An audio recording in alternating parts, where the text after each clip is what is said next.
Good afternoon, everyone. It's nice that we all have gotten together to go over Adam's educational goals today. I am Sarah Van Rossum, and I am Adam's special education teacher. I will be running the meeting to review his IEP goals. To my right is Adam's speech therapist, Amber, and this would be the time that I would let Amber talk and explain when she sees Adam and for how many times a week she sees Adam. Next to Amber's right is Marcia, who is Adam's occupational therapist. And again, at this time, I would let Marcia talk and explain how many times she sees Adam and what they work on. To my left is Abby, who is the school principal. She will be here to monitor my meeting and help me if needed. And to Abby's left are Melissa and John, Adam's parents. Thank you so much for coming in today. We really appreciate it. So before we start today, I just want to go over some meeting goals, expectations, just so we're all on the same page. We want to make sure that we're allowing each other to finish talking before starting or rebuttaling to make sure that we have good communication and we're all listening to each other, please. Next, if anybody needs a break, please speak up. We can take a break at any time. I don't want anybody to feel overwhelmed. So just let me know and we can take a break as a group. That's fine. And let's make sure that we're all understanding the goals. If somebody is not understanding something that is going on, please let us know. I don't want anybody to leave here confused or unsure of something. So let's just make sure that we let the person finish explaining. And if we're still confused, let's speak up so that we can clarify. And last, let's remember that we're all here for Adam. Our goal today is that Adam gets the best education and that his goals are attainable and that we are not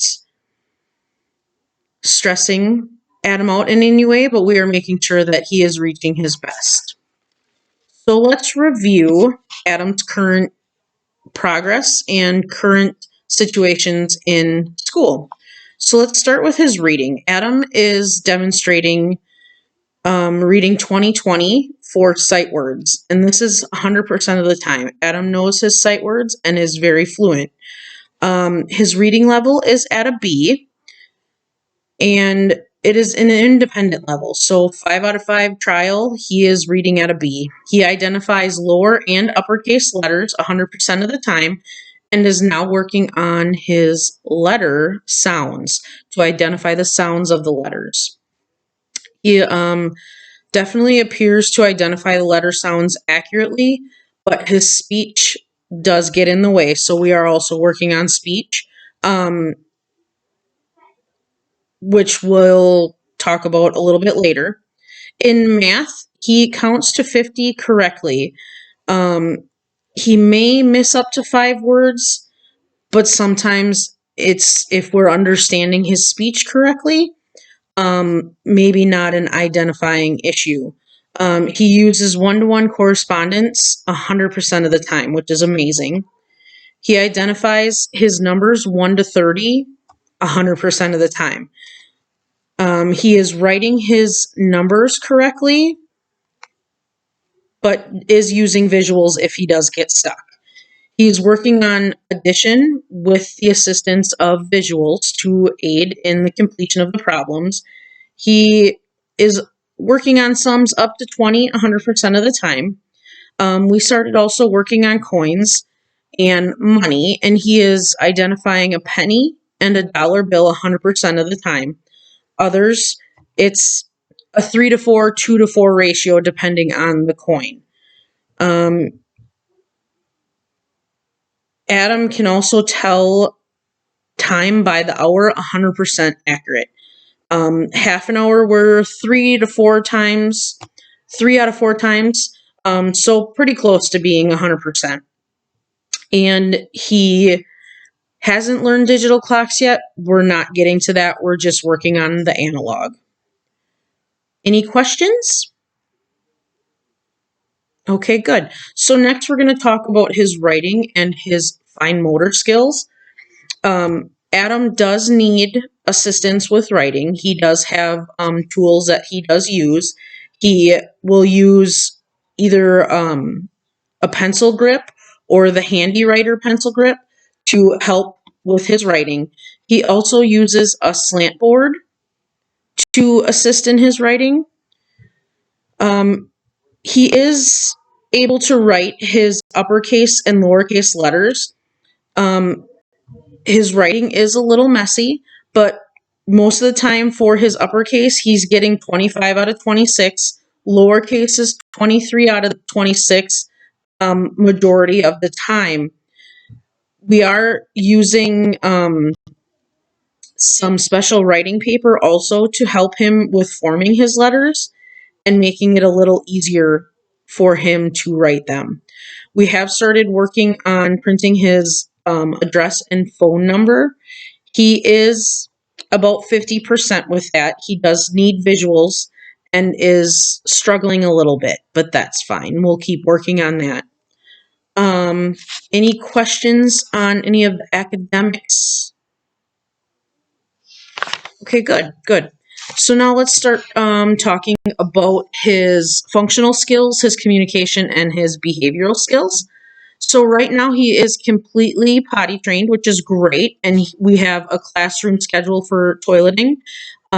He has not had any accidents with us, and it's very rare that he does, which is amazing.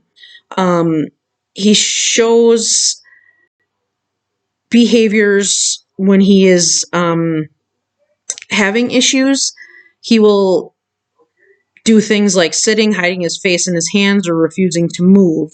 So those are cues for us that we do need to get him to the bathroom, and that is something we have learned with just being with Adam.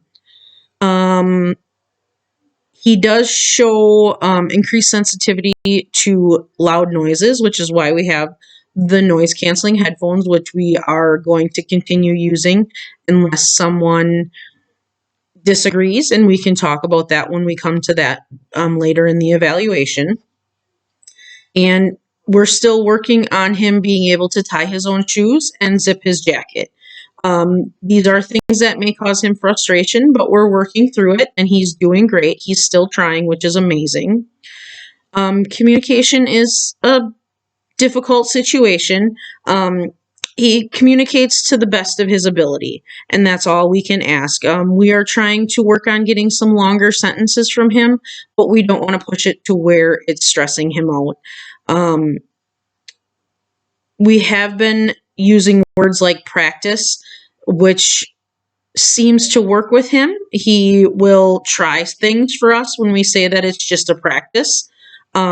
He does add sounds to words, which can make it a little difficult to understand, but he is trying, and we do have the communication device if needed to be able to help him, and we have the communication boards and visuals that he can point to if he does need things. So we are working through that, and we are trying to gain some communication, but at Adam's pace. And last, there are some behaviors. We do have built-in daily routine breaks for swing and sensory so that all of our kids are receiving what they need.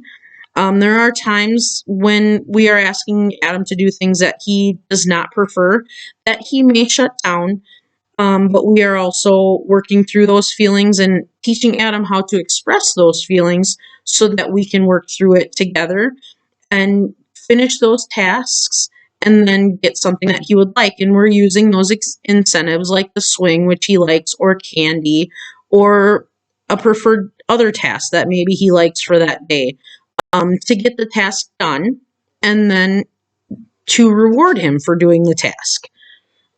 These are all great things that Adam is accomplishing, and we're super excited about that because he is showing great progress. He is showing us that he wants to work and that he's willing to work, which is great. Before we get started on the goal setting, does anybody have any questions? So this would be the time where most likely the parents would ask some questions to more understand what's going on at school.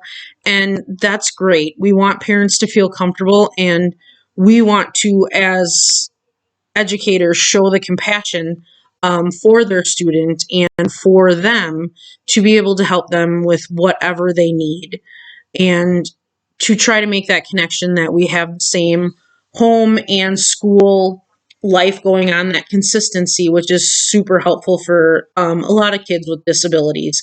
Having that routine, that consistency helps them throughout their day.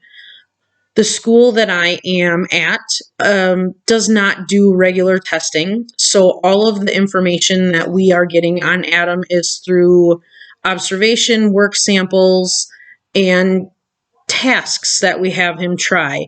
It's not a consistent testing like a regular education school. They do offer Camp SOAR, which we will bring into the meeting for the parents. Adam has been at this school for 4 years, so they know about Camp SOAR. But just a reminder that there are the 3 sessions, and they can pick 1, 2, 3, or none. It's really up to them. And to remind them of the transportation and the benefits of Camp SOAR for Adam if they would choose to do that. This goes from the end of school all the way through July, to also help parents with keeping the kids' routine the same to help the child. These are all great things that Sybil Hop offers, which just amaze me for these children. And to end the meeting, making sure everybody has their questions answered, that all providers of the meeting have voiced what is going on, and we have all come together to agree on the goals for Adam, that they are attainable, measurable, and are something for Adam to work towards for next year. Thank you so much.